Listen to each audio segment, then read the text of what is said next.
las cosas que más anhela un ser humano cuando ha cometido un pecado, ha cometido errores, cuando hay cosas que ante los ojos de los demás esta persona queda descalificada, uno de esos deseos es ser comprendido, esperar que los demás tengan compasión de nosotros.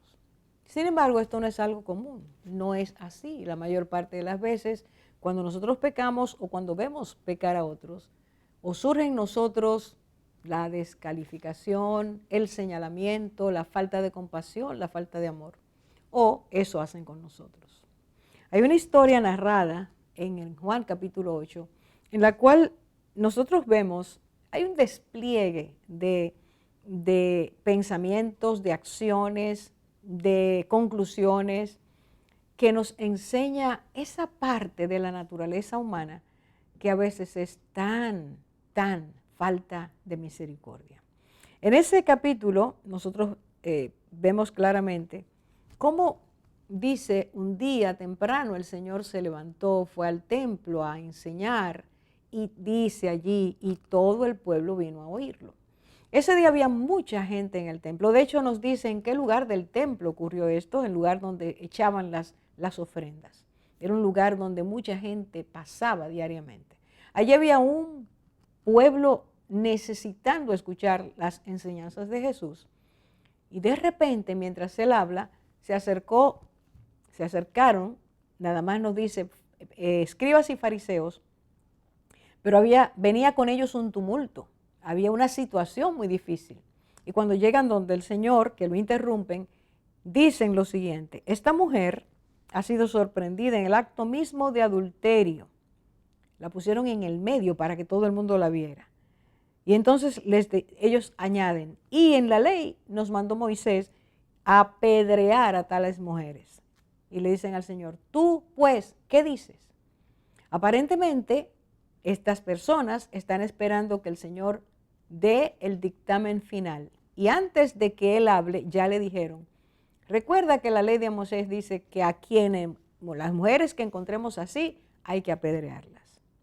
Esta introducción tan inesperada, de seguro que ninguno de los que había ido temprano a escuchar al Señor pensó que iba a encontrarse con eso.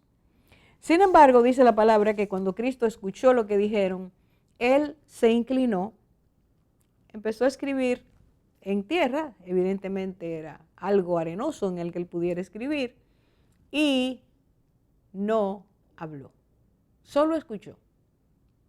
Se mantuvo pasivo, no reaccionó, no irrumpió tan pronto ellos hablaron a favor ni en contra, ni siquiera habló con la mujer, simplemente empezó a escribir. Pero dice allí que esos acusadores insistían que Cristo hablara. Es necesario que nosotros nos detengamos en algunos aspectos.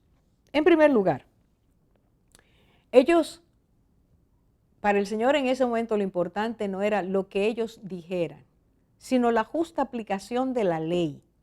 En segundo lugar, no era lo que ellos decían y la forma en que acusaban lo importante. Era que Él quería que esa oportunidad, a través de esa oportunidad, ellos vieran cuánta compasión, cuánta misericordia tiene Dios. Y como ellos y todos los que estaban ahí eran pecadores, no había ninguno que no fuera pecador, excepto Él.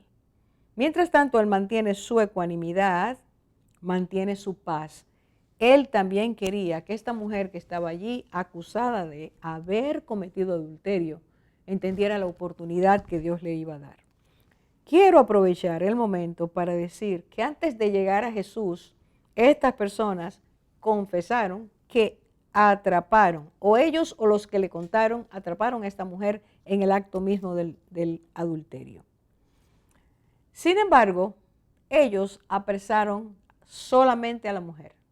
La ley decía que tanto la mujer como el hombre que fueran hallados cometiendo este pecado, la ley los condenaba a muerte. Ellos solo tomaron la mujer. Aunque querían que Cristo aplicara la ley de inmediato, ellos estaban manipulando la ley, no la estaban cumpliendo como decía la ley. No decía a tales mujeres hay que apedrear, sino a ambos. De esta forma estamos mirando que ya de entrada, cuando llegan al Señor con esta mujer, ya ellos hay una tergiversación. Se le ha dado oportunidad al hombre de que se vaya, de que se fuera, mientras a la mujer era llevada. O la dejaron escapar o el hombre se fue antes, pero el hombre no estaba ahí. Pero si solo tomaron a la mujer, tampoco buscaron al hombre. Es decir, esto es lo que la palabra lo pone ahí para que lo veamos. No hay una justa interpretación ni aplicación de la ley. Es importante observar, como nos dice allí, que ellos no estaban realmente interesados en esa mujer, sino que la mujer es tomada para llevar a cabo lo que ellos planeaban. Y lo que planeaban, dice allí el versículo 6, estoy en el capítulo 4 de Juan, mas esto decían tentándole para poder acusarle. ¿Cuál era la motivación real? Que Cristo dijera algo por medio de lo cual, de esa expresión o esa declaración, ellos tomaran esas palabras y lo acusaran. En quien ellos estaban verdaderamente interesados era en Jesús, atraparlo. Eso quiere decir tenderle una trampa. ¿Cuál era la trampa? Si Cristo decía, apliquen la ley, es decir, empiecen a apedrearla, entonces Cristo no tenía compasión. Así lo hubiera visto o interpretado el pueblo, que sabía que sí había que cumplir con la ley. Pero en segundo lugar, si Cristo tomaba la ley y él la aplicaba, si él decía apedréenla, entonces él estaba levantándose contra Roma y es ahí donde ellos querían llegar. Si él dice apedréenla, él está tomando un derecho que no le pertenecía. Según la ley romana, solo ellos podían llevar a una persona o declarar a una persona culpable de muerte. Así que la trampa parecía efectiva. Por eso todo este volumen de interrupción, toda esta forma de imponer el que Cristo, o tratar de imponer que Cristo diera un dictamen inmediato. Al hacerlo, mostraron muy poca compasión. Al hacerlo, aun cuando insistían que Cristo lo dijera, estaban diciendo, somos superiores, ella es una inferior, ella es pecadora, nosotros podemos juzgarla. Y este es el punto clave, lo bello, como Cristo abordó esta situación. Y Él les dijo que si alguno de ellos no tenía pecado, ellos lanzaran la piedra en primer lugar. Dice versículo 7, el que de vosotros esté sin pecado, sea el primero en arrojar la piedra contra ella. Ahora Cristo los coloca en el punto donde tenían que ver hacia adentro. Hasta ahora habían visto el pecado de la mujer. Ahora Cristo les está diciendo, mírense, analícense. Si ustedes entienden que no tienen pecado, el primero puede empezar a apedrear. ¿Y cuándo esto ocurrió? Estas palabras del Señor, dice, Él se inclinó y volvió a escribir en tierra. Y entonces a esos acusadores empezó a ocurrirle algo. Y no era externo, era interno. No era algo que tenía que ver con una respuesta exterior, sino una interior. Empezaron a verse y se dieron cuenta que Cristo les estaba diciendo, ustedes también son pecadores. Y si son pecadores, entonces ustedes deben admitir que son culpables delante de Dios. Y si admiten que son culpables delante de Dios, entonces, ¿qué derecho tienen para ustedes decir que le arrojen la piedra o que empiece esta mujer a ser apedreada? Ante Dios todos somos pecadores. Y nuestras actitudes ante el que peca y visiblemente puede ser detectado, no es que se excuse el pecado, sino que se entienda que la medida que se va a aplicar también puede ser aplicada a mí o a ti, porque somos pecadores. Ese día el Señor mostró que muchos hombres y muchas mujeres están bajo condenación. Todos estamos bajo condenación porque somos pecadores y nos hemos alejado de Dios. Admitir que necesitamos esa atención de Dios, ese favor de Dios, esa gracia de Dios, esa misericordia de Dios, ese amor incomparable de Dios, es lo que necesitamos. Y allí Cristo pone delante de aquellos que miraban mal, de forma muy destructiva, devaluaban mucho a la persona que ellos entendían que eran pecadores. Ese día Cristo dice, ustedes también tienen que revisarse, ustedes también tienen que mirar hacia adentro. Y ofrece a todos el momento de reflexionar, a ti, a mí, qué está pasando con nuestras vidas, que estamos yendo en contra de Dios. ¿Y qué está pasando con la gracia de Dios, que Dios la extiende a nosotros, que no la estamos aprovechando? Vamos a seguir hablando de esto y en el próximo segmento estaremos viendo algunas cosas muy, pero muy buenas e interesantes, necesarias para nuestras vidas. Ahora regresamos.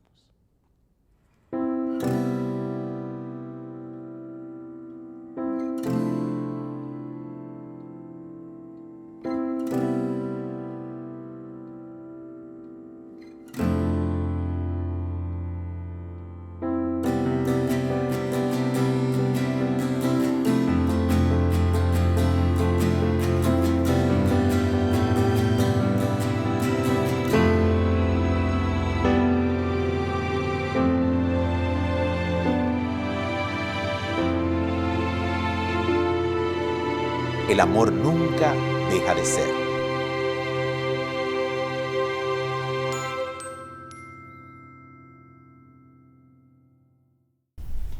Qué situación tan difícil, o sea, ser agarrada en el acto mismo de algo tan difícil como el adulterio, un pecado tan fuerte, y ser acusada, sentirse culpable y confrontada ante tantas personas. Uh-huh. ¿Qué pensamiento ustedes piensan que esta mujer estaba teniendo en el momento de que fue encontrada y llevada hacia Jesús? Todo ese trayecto que ella tuvo que haber pasado desde el momento que fue encontrada hasta llegar hasta donde estaba Jesús, que la verdad que no sabemos qué tan larga fue la distancia. Uh-huh. ¿Cuáles pensamientos pudiera ella haber tenido o qué emociones tenía que haber sentido? Quizás temor, porque sabía lo que se enfrentaba, que incluso la muerte era el final de una persona que adulteraba en ese momento. Vergüenza también, porque se trajo a la luz el pecado y tal vez su esposo no lo sabía, sus familiares, si tenía hijos, no sé, pero yo pienso que la vergüenza fue uno de los primeros sentimientos. Claro que sí, porque no fue solamente encontrada en el acto, sino fue expuesta. Exacto. Ante una gran multitud. El grupo que estaba ahí, no sabemos cómo, la arrastraron hasta llevarla a Jesús para acusarla en público. Entonces yo creo que ella sintió, como ustedes dicen, mucha vergüenza, tristeza, dolor, temor, miedo a la muerte. Mucho miedo, claro. Desprotección total. Sentimiento de desnudez, o sea, cuando tú te sientes completamente expuesto de algo que estaba haciendo en lo oculto. Y a la luz del día, me imagino que eso fue a la plena luz del día. Sí, el espectáculo del día fue ese. Sí. Y también abusándote. Sí, de un momento a otro, de repente, tu mundo se derrumba. Porque ser expuesta trae otras cosas como añadidas a la luz. Entonces, como de repente me imagino, y como tú dices, Nikki, ella sabía que lo que le tocaba era la muerte. O sea, que era un sentimiento de ya, se me acabó. O sea, ya, yo no tengo salida. ¿Y quién me ayuda? Ese sentimiento sentimiento de soledad y que todo, o sea, como que ya, ese sentimiento de que no hay más nada, no hay para dónde coger ya. Y que sea ese pensamiento que a veces uno tiene cuando uno sabe que hizo algo malo y es expuesto o empieza a sufrir la consecuencia de eso malo que hizo, que uno dice, pero ¿para qué lo hice? ¿Para qué me metí en eso? ¿Por qué no escuché o por qué no no atendía tal consejo. O sea, todas esas cosas le pudieron haber estado pasando allá por la mente. Ajá. Sin duda. Tú sabes también otra forma de verlo, una perspectiva diferente, que es tal vez el sentimiento de alivio. Ese sentimiento de a veces que tenemos pecados que no tenemos control sobre ellos y ni a veces ni sabemos por qué actuamos de esa manera. Pero nos gobiernan a tal punto que nos vemos haciéndolo una y otra vez. Y de nada, no sé, se me ocurre que pudiera perfectamente ya sentir alivio. O sea, ya está expuesto lo que me ataba, el secreto que tenía poder sobre mí. Aunque no es fácil, y obviamente tenía que pasar y atravesar el momento de, como te dicen, de vergüenza, de dolor, de todas las consecuencias que venían después. Pero ya estaba expuesto, ya no tenía que esconder su condición, como que no tenía que ser esa persona que tal vez ella no quería ser, y de alguna manera la tenía atrapada. Ella misma deseaba quizás, ella misma quizás pensaba que merecía la muerte. O sea, su pecado quizás la condena. Pero también pensemos en que mientras era arrastrada o llevada, no sé, exacto, ella era juzgada. Le veíamos la falta de ella, o sea, ella también, además o sea, no podría entender lo de liberada de que salió, pero sí sentirse juzgada, etiquetada, marcada, burlada, impotente. Fueron muchos sentimientos que yo puedo sentir que pudo haber pasado por su mente. Es que pasaron todas esas cosas y más. Nosotros lo decimos de una forma ligera, usamos la palabra, sabemos lo que significa, pero estar en ese punto, en ese momento, era algo realmente vergonzoso, desastroso, que provoca muchos pensamientos y sentimientos que destruyen. O sea, ya está ahí, sí fue descubierta, como María dice, se conoce, y eso se conoce, está escrito, que una persona llega a tal punto de esclavitud a un hábito, un vicio, una costumbre, lo tiene tan encarcelado que la persona en algún momento lo que quiere es que la descubran. Muchos ladrones empiezan a dejar marcas para que los descubran, porque ya no pueden más con eso, porque ningún ser humano puede con el pecado. Llega un momento en que te hunde, te asfixia, ya tú lo que quieres es ser libre, pero no puedes serlo, porque el pecado te llevó a ese punto de esclavitud, o nos llevó.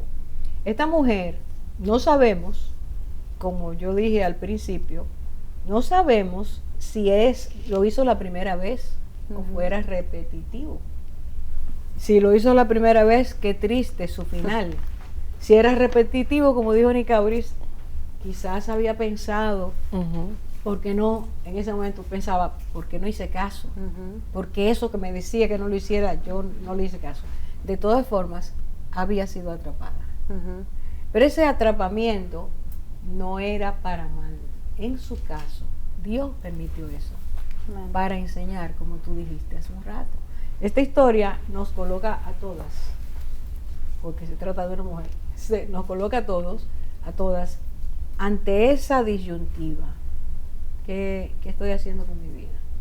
Porque puede ser ese pecado, puede ser otro. ¿Pero qué estoy haciendo? ¿Hasta dónde estoy dejándome envolver por esto? Y llega el momento, como a todo ser humano, que cuando el pecado es descubierto, entramos en esa vergüenza, esa desesperación, ese agobiamiento, ese sentir que no valimos para nada. Todo esto que provoca la culpa. Esta mujer está ahí, delante del Señor. Fíjense que dice la palabra, que la llevaron y la pusieron en medio. No le dijeron a Jesús, porque Jesús estaba enseñando. Mira, danos un momentito, que queremos plantearte esto. No. La pusieron en medio porque era necesario que ese alboroto todo el mundo lo supiera. Esa actitud del corazón también es algo que debemos meditar, porque ¿por qué somos así? ¿Por qué disfrutamos con el mal del otro?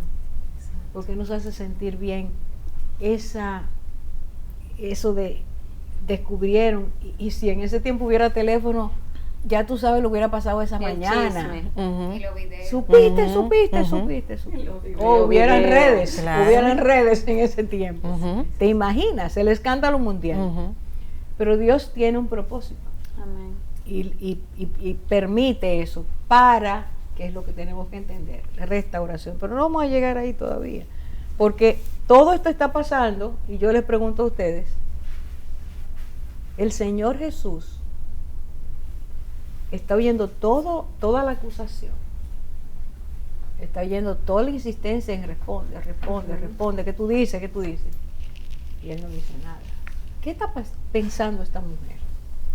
No, yo pienso que todas las cosas que hemos dicho anterior como que le pasaban con una película una y otra vez. O sea, porque es que los pensamientos y la culpabilidad es algo terrible. Y es como que vuelve y tú vuelves y te haces la película y tú vuelves y te haces la pregunta, ¿por qué lo hice? Y si hubiese tomado esta decisión, no estuviera yo aquí. Y si hubiese hecho caso. O sea, tantas cosas que pasan por tu mente que definitivamente, no sé, me imagino que ella se sintió que había tocado fondo. O sea, que había llegado a lo más bajo de lo que ella había podido llegar, porque no creo que ella se esperaba que le iban a agarrar. Bueno, por supuesto. Entonces, y menos en esa cultura. Al ser expuesta, pues ya eso era lo peor que le podía pasar, ser expuesta. Porque cuando estamos en el pecado, nosotros no pensamos que nos van a agarrar. O sea, claro. Cuando el enemigo nos envuelve en hacernos sentir que eso es buenísimo, nos disfraza todo para pensar que todo va a estar bien. Y justamente cuando somos expuestos, entonces él se retira y que pase lo que exactamente. Hablando tú, María, vino a mí eso que pasó en el Génesis, porque es que tenemos que volver siempre ahí, es el origen de todo, donde el enemigo, en el momento en que el enemigo le dice a Eva, no, ciertamente no morirás. Sí. O sea, no te va a pasar nada. Eso es lo que nos ocurre con el pecado, que pensamos, no va a pasar nada ya, no va a pasar nada. Y ahí somos atrapados, ahí somos tomados. Así que vamos a hacer una pausa para volver al próximo y adentrarnos un poco en Cristo y la mujer, porque al final eso es lo que importa, ¿verdad? Lo que Cristo hizo. Regresamos.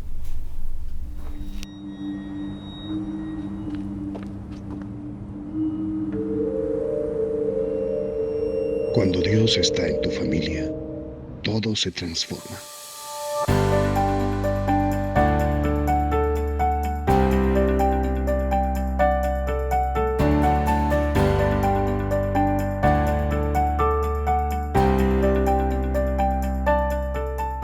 Familia sana, nación que gana. Vivimos en un tiempo en el cual se dice que los valores ya no tienen el mismo precio que antes. Vivimos en un tiempo que se conoce como posmodernidad, posverdad. Así que las cosas que antes entendíamos que realmente son verdaderas, que están debajo de la bandera de la verdad, ya no existen. Y esto ha afectado evidentemente a todas las generaciones, a los que ya somos viejos, a los que son niños, a los que son adolescentes, a los que son jóvenes maduros. Todos hemos sido afectados.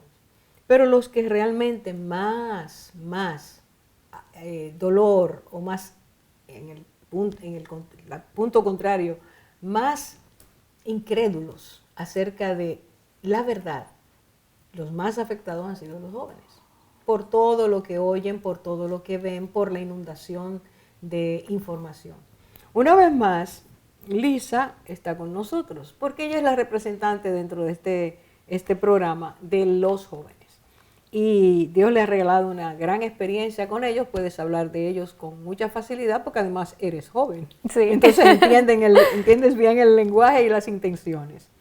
Lisa, la historia que estamos estudiando hoy, que hace un rato hablé de ella y que vamos a seguir hablando, es de aquella mujer que fue encontrada en el acto mismo del adulterio, nos lo relata Juan capítulo 8, Y esta mujer es colocada en medio de una multitud, porque ese día había mucha gente en el templo, Jesús está enseñando, bueno, todo lo que se desencadena de esa persona que ha sido tomada en el pecado, etcétera, produce una cantidad de efectos y de consecuencias. Muchas veces no sabemos cómo enfrentar el pecado y tenemos mecanismos de defensa. Usamos los mecanismos de defensa, algunos nos excusamos, otros nos justificamos, otros lo negamos, montones de cosas. Tú que andas en el medio, que tienes parte de tu trabajo, es aconsejar a jóvenes, a niños, ¿qué clase de pensamientos, de ideas, de sentimientos tienen los jóvenes en este tiempo acerca del pecado? Bueno, Orfa, ¿tú recuerdas el discipulado que tuvimos hace unos años con las jóvenes que Rosalía, la hija de María, y yo tuvimos precisamente aquí?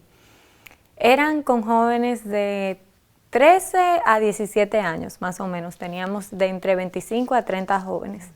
Y estábamos estudiando el libro Mentiras que las jóvenes creen, con 20 principales mentiras, según una investigación que se hizo para ese libro, que son las mentiras principales que las jóvenes se creen. Y Rosa y yo le pedimos a ellas que escribieran anónimamente cuál era la mentira que habían identificado que creían de todas esas 20. Y Orfa, a mí me sorprendió tanto como más del 90% de esas chicas creían las mismas mentiras. Estamos hablando de una encuesta, ¿no? Exacto. No es algo que se hizo a la ligera. No, algo totalmente anónimo también, o sea que bien honesto. Y eran mentiras acerca del pecado. Había mentiras de todo tipo, pero estas eran las que más estaban atacando sus vidas.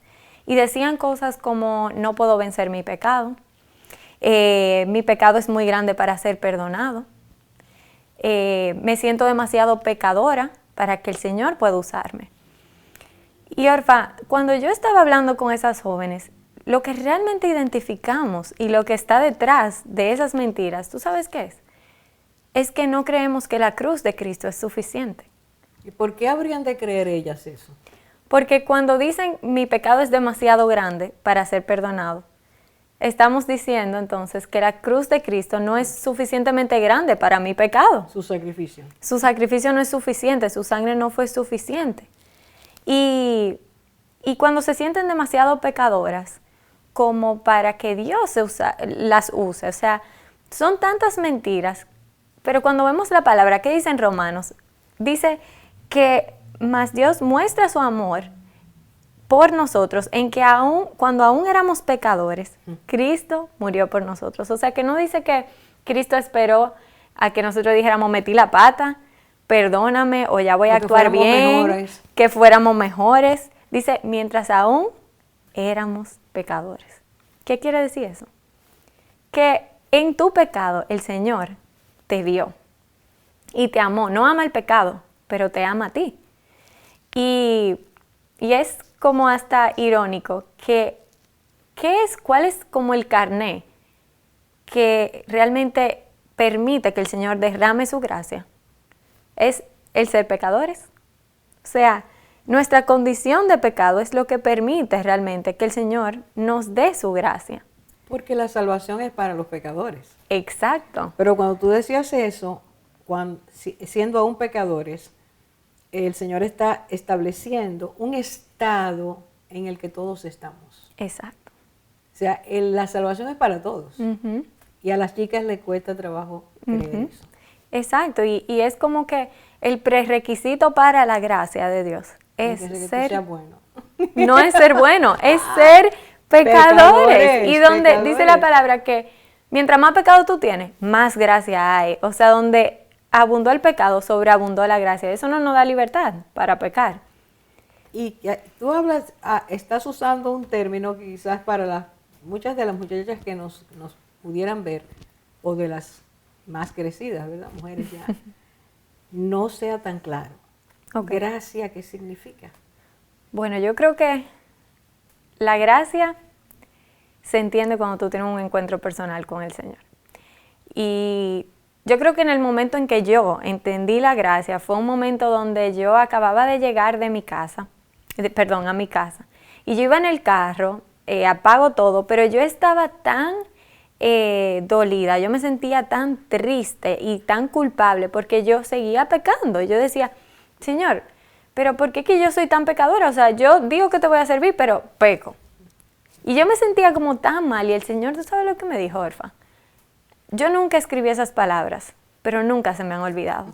Me dijo, Lisa, yo ya morí por ti para verte a través de mi sangre y hacerte todo lo que yo quiero que tú seas. Wow, wow, wow.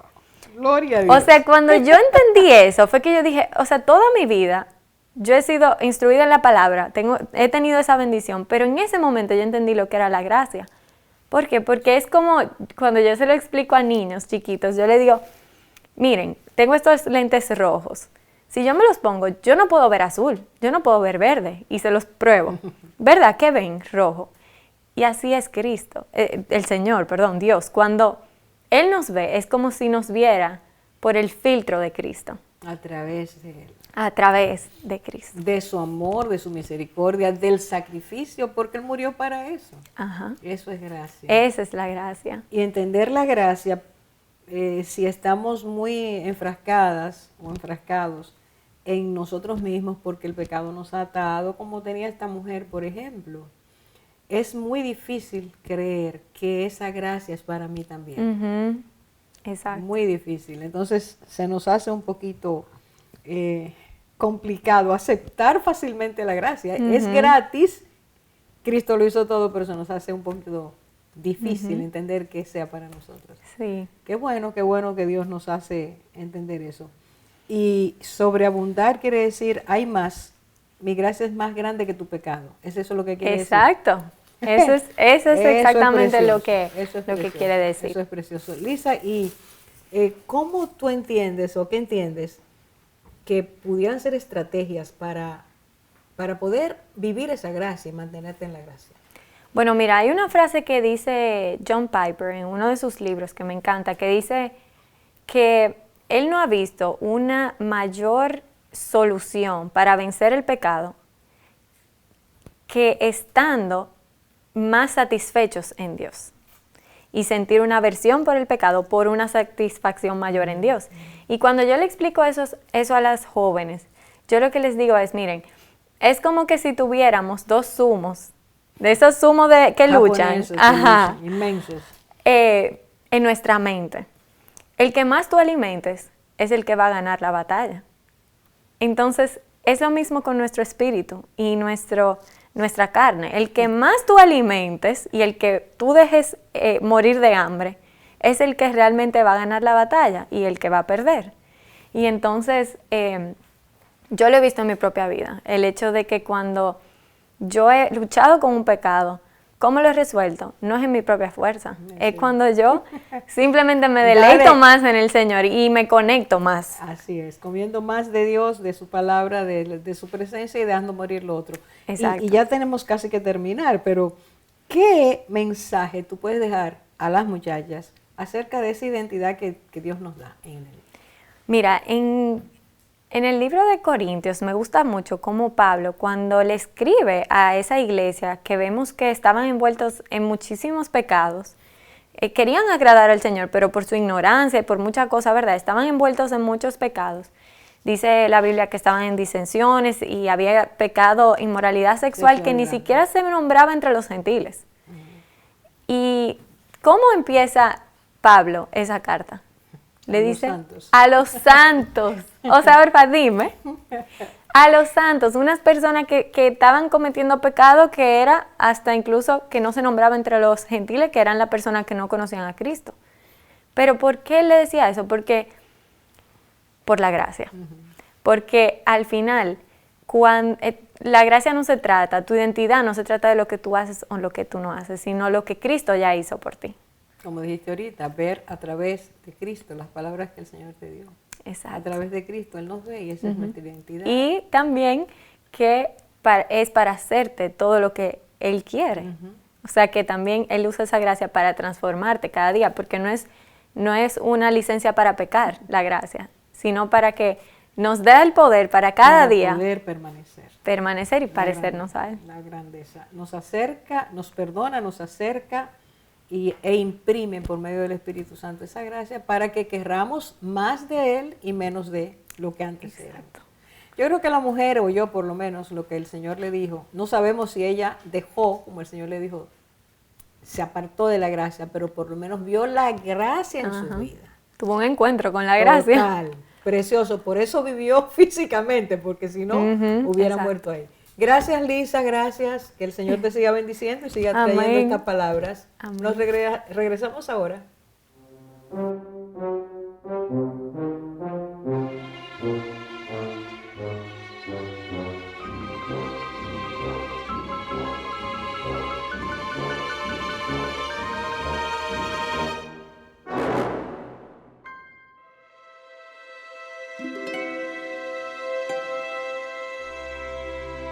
Qué vergüenza es decidir antes de conocer los hechos.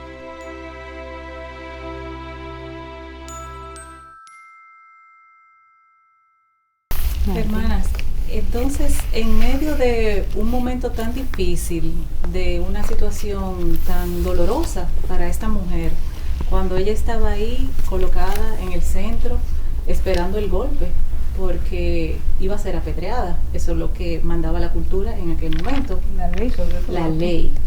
Ella esperando, no caía ninguna piedra. Entonces, sin levantar la mirada, se daba cuenta como todos iban apartándose, alejándose.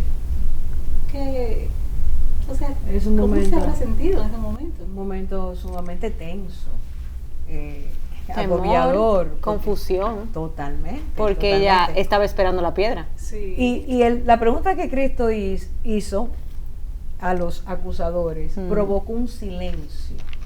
Exacto. Que es donde el silencio que viene a consecuencia de haber sido redarguidos los que estaban acusando. Claro. Yo creo que esa cosa te llamó la atención a ti. Sí, ellos vieron que eran también pecadores. Y me llamó, cuando estaba leyendo ese versículo, me vino a la mente en Mateo que dice: ¿y por qué miras la paja que está en el ojo de tu hermano y no echas a ver la viga que está en tu propio ojo? O sea, lo que quiso decir Jesús era: miren que ustedes también son pecadores, para venir a juzgar a la mujer. Y juzgar con sentido de orgullo, altivez, porque somos perfectos. Para condenar.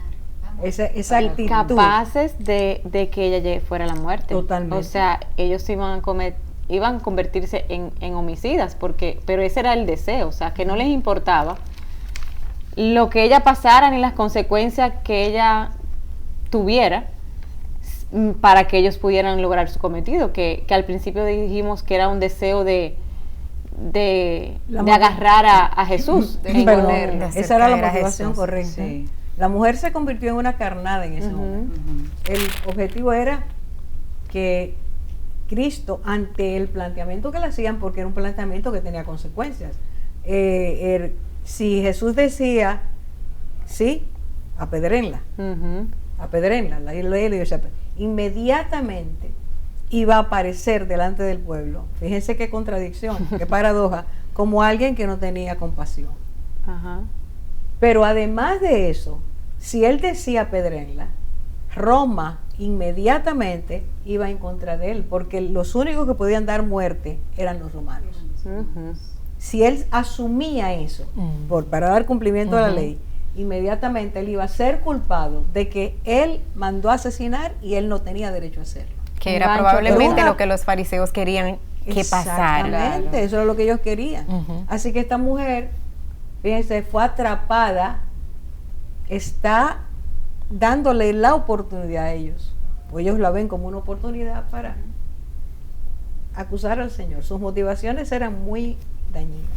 Qué precioso es ver que, como tú decías, que todo tiene propósito. O sea, ellos buscaban agarrar a Jesús y esta mujer se encontraba ahí como carnada. Pero lo que pasa ahora en la historia es precioso, porque ella tiene un encuentro personal con Jesucristo. Personal y tierno. Porque no sé ustedes, pero yo veo ahí tanta ternura. Hasta en el silencio, como hasta en el hasta en el silencio. El Señor dejó que ellos hablaran, acusaran, insistieran, y Él no dijo nada. Nunca se refirió a ella. Qué bello. Sino que dejó que ellos se fueran, habiendo redarguido con sus palabras la conciencia. Dice, ellos se dieron cuenta de lo mal que estaban. Y se fueron sigilosamente uno a uno. Y es entonces donde Él le dice a la mujer, mujer, 2 preguntas, señoras, que tenemos que pensar en ellas. Sí. Pero Orfa, el trato de Jesús, yo pienso, con los fariseos, fue también en amor, porque Él lo que le hace a ellos es no una pregunta, le hace un comentario para que ellos puedan ver su corazón, la condición de su corazón. O sea, el trato de Él fue hermoso. Es que el trato de Cristo siempre fue hermoso. Así es. Porque vino a tocar nuestras vidas, somos pecadores, todos hemos ofendido a Dios, todos hemos hecho lo que no debemos y nos hemos hecho daño. Cristo dice, porque de tal manera amó Dios al mundo que ha dado a su Hijo unigénito para que todo aquel que cree en Él no se pierda. A eso fue que Él vino. Esa mujer, Cristo la ve como una persona que necesita a Dios. Así que no arremete contra ella, pero tampoco arremete contra los que se arremetieron con Él. Exacto. Cristo nos enseña cómo Él responde al pecado. Al pecado del hombre. Le permitió ver a ella y a ellos que estaban en la misma condición. Sin duda. O sea, con la pregunta que le hacía. O sea, le hace esas 2 preguntas, pero justamente esa primera pregunta, ¿dónde están los que te acusan?, es para que ella misma también se dé cuenta que ella no era ella era la que estaba expuesta, pero ella no era la única que estaba en pecado, ni pecadora. Y la única digna de muerte. Exacto, o sea, los otros también. O sea, todos ahí tenían, el mismo destino. Desde el más pequeño hasta el más viejo. Todos fueron apartándose. Y es interesante porque mientras eso pasa, que Cristo dice lo que dijo, el que de vosotros esté sin pecado, que arroje la piedra el primero. Esta mujer, el que esté sin pecado, porque están acusando a una pecadora, hay algo que se produce también en la mujer. En su corazón. En su corazón, aunque reconocimiento. Aquí, porque Cristo está diciendo, ustedes dicen que ella es lo que es porque la encontraron, pero ustedes están sin pecado. Y al decir están sin pecado, le está diciendo a ella, yo sé que tú eres pecador. Claro. Ya Cristo está dando el mensaje sin estar refiriéndose directamente a ella. Y es que esa es la mejor manera, Orfa. O sea, yo veo tantas veces cuando el Señor trabaja en mi corazón que no me dice, no me llama por un nombre particular, de un pecado particular, sino que redarguye mi corazón de tal manera que es como una convicción interna, que ya yo no necesito que me digan más, ya yo sé. Y entonces eso me permite entonces arrepentirme, que es justamente lo que Él quiere. Llevarnos a humillarnos, a reconocer que estamos en falta. Y a permitir y a dar lugar a ese arrepentimiento, que es el que realmente no va a llegar a dar frutos dignos de arrepentimiento, a transformarnos y a dejar de pecar, y a dejar de hacer eso que nos va a llevar a la muerte. El toque a la conciencia, si respondemos, es lo que va a traernos a encaminarnos hacia aceptación del pecado, pedir a Dios que nos perdone. Porque cuando repetimos el pecado, nuestra conciencia se cauteriza. Nos acostumbramos a pecar y entendemos que es bueno hacerlo. Cuando Cristo nos confronta, como se endureció la conciencia, Él está tocando a la puerta. Y es lo que pasó ahí. Hay un versículo que dice que la benignidad de Cristo nos guía al arrepentimiento, su benignidad. Eso es lo que yo veo aquí. Amén. Y en ese silencio, mientras iban saliendo, ella tuvo un tiempo, no lo dice, pero de lloro, de arrepentimiento, porque fue encontrada. Y ya ese pecado no tenía control sobre ella, para entonces ella tener su proceso de arrepentimiento. Así es. Y la pregunta a ella, la segunda pregunta de Cristo es, ninguno te condenó, ninguno te condenó, porque condenarla implica gráficamente, empiza a lanzar la piedra. Claro. Ninguno te condenó, y ella le dice, ninguno, Señor. Y él dice, ni yo te condeno. Eso es lo que está pasando Grandioso. ahí. Es una de las terapias más sanadoras que yo conozco. Sí, porque si no lo condenaban, ellos tal vez estaba esperando que Jesús la condenara. Uh-huh. O sea que estaba libre de pecado. y era, Correcto. o sea, y al principio del pasaje dice que ellos le iban a llevar la mujer para ver qué él decía. Eso a mí me pareció bello, porque al final lo único que nos debe de importar es que lo que dice Jesús. Tú has dicho algo precioso. O sea, es lo no que te lo dice reveló Jesús. carne ni sangre. Eso fue precioso. Lo que importa al final es Ajá. qué dice Cristo. Y no la ¿No condenó. qué dice la gente? Ujú. No ¿Saben te cuánta condenó. sanidad tuviéramos todos? Amén. Que hemos sido dañados en nuestras identidades, si solo pensáramos lo que importa es lo que Cristo dijo. Y si nos importa lo que Cristo dice, eso quiere decir, entonces debo hacer lo que Él quiere, porque le importo. Entonces dejaríamos de pecar tanto y de hacer tantas cosas no locas. tenemos, nos sentimos Y mire, aceptadas, esto amadas. casi tenemos que terminar. Es increíble cómo se va el tiempo. Pero esas 3 palabras que Cristo dice, vete y no peques más, eso es grande. Ujú, Porque está confrontándola a ella ahora. Has pecado, ujú. no peques más. ¿Y qué en el vocabulario de Cristo, en el lenguaje que nos enseña la palabra, significa no peques más? Aléjate del pecado. Dejar de hacer lo que estaba haciendo. Deja de hacerlo. Transformación total. Es Cambio. ya aléjate de esos hábitos, esas Sal de cosas. esos caminos. Claro, y es lo que va a permitir que reflexionemos en nosotras mismas. ¿Qué yo estoy haciendo? ¿Qué tengo que dejar de hacer? Esta oportunidad la voy a aprovechar. Ujú. O sea que fue precioso, ese momentito trajo a una vida a un arrepentimiento. Transformación. No sabemos, fíjense que la Biblia no dice si ella, no se sabe más de ella, Ujú. No. pero yo creo que es el decreto del Señor para todas nuestras vidas, para el ser Así humano. es. Vete y no peques más. Eso es para todo, aplicable a todo ser humano. Ujú. Que nosotros podamos decirle al Señor, te oigo, gracias por la oportunidad, gracias por enseñarme, gracias por no condenarme, y quiero empezar a aprender la vida de dejar atrás el pecado. Otra vez se nos acabó el tiempo, pero esto es para pensar. A eso te invitamos, a que pienses qué hay en ti que necesitas al Salvador. Dios te bendiga.